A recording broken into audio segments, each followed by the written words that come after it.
Hey guys, welcome back to the newest episode of OPETHian Music Theory. Hey, the reason I call it OPETHian Music Theory is because OPETH is known for writing very intricate pieces of music. They're complicated, they're complex, they're very meaningful, but they don't tend to follow traditional diatonic Western music theory rules. So that's why I call this OPETHian Music Theory, because it's almost like their own brand. It's a little bit of chaos with a little bit of intuition, and they make it work, and it's phenomenal. So let's check out the song Benighted off of Still Life. I'm only going to go through a part or two of this. I like to keep these videos short and sweet. Here's the intro.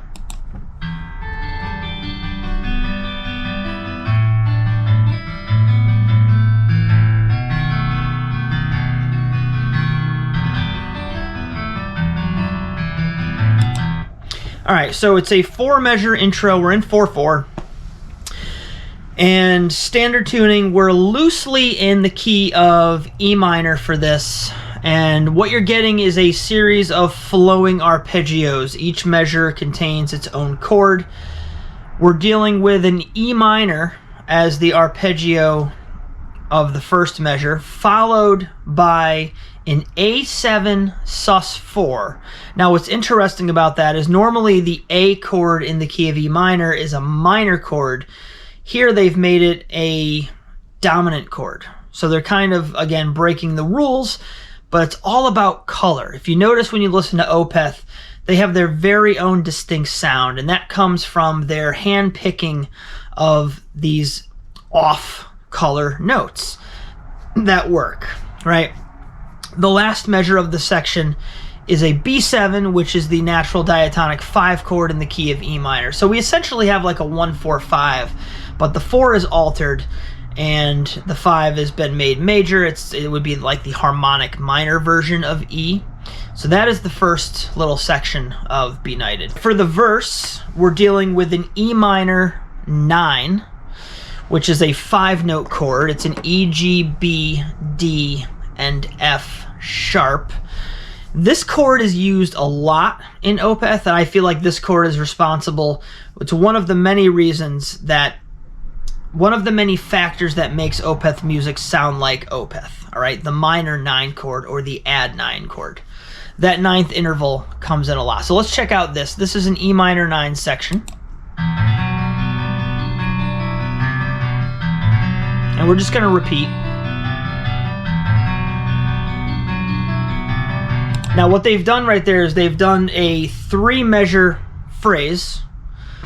They repeated it 3 times, rather, and the tail end of this is going to be a 5-chord progression that's going to kind of jump and skip its way through other chords in the key of E minor, and then it's going to cycle back and repeat. So it's a great way of like cementing home an idea and then adding a twist at the end. So the chords used for this following measure are A minor, which would be the 4 chord, E minor add 9, which is the 1 chord, C major 7 sharp 11, which would be the 6 chord, and then the D add 11, which would be the 7 chord. Again, all these are altered with 9s and 11s and adding and all that stuff. And then finally, we're back to the E minor as the 1. So it's a 4-1-6-7-1 in E minor. Let's hear that again. I'm going to bring it back 1 measure, so you're going to hear the 1 measure of E minor 9 back to back with the tail,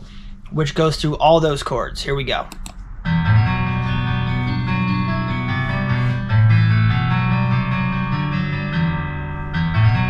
And then we're right back into it. All right, the chorus is also very interesting. They start on the 7 chord. We're doing a D add 11. Again, the D is the 7th note of the E minor scale, so we're going to consider that the 7 chord. It then goes to the 1 chord, E sus2, and which is just a variation of E minor. Again, all about shifting the notes in either direction to add a certain flavor to it. And then the G major 7 would be the 3 chord in E minor. The A7 sus2, which you don't see too often, would be like the altered 4, like it was in the intro. And then again, we have a C major 7 sharp 11 to ring out the section. This is a 2-measure section. Let's take a listen. Here's the D. Here's E, G, A, and C. Here it is again.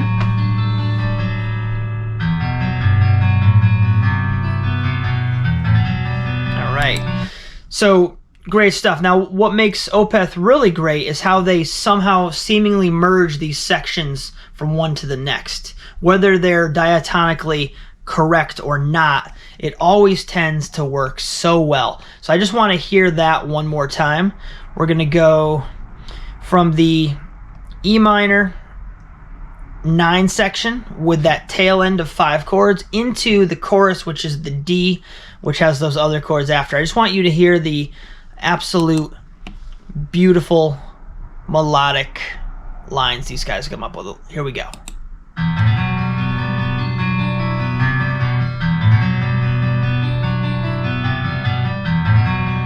Here comes the tail of the verse.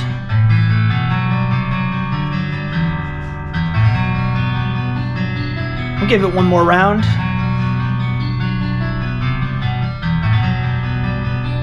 Here's the tail of the verse. Into the chorus.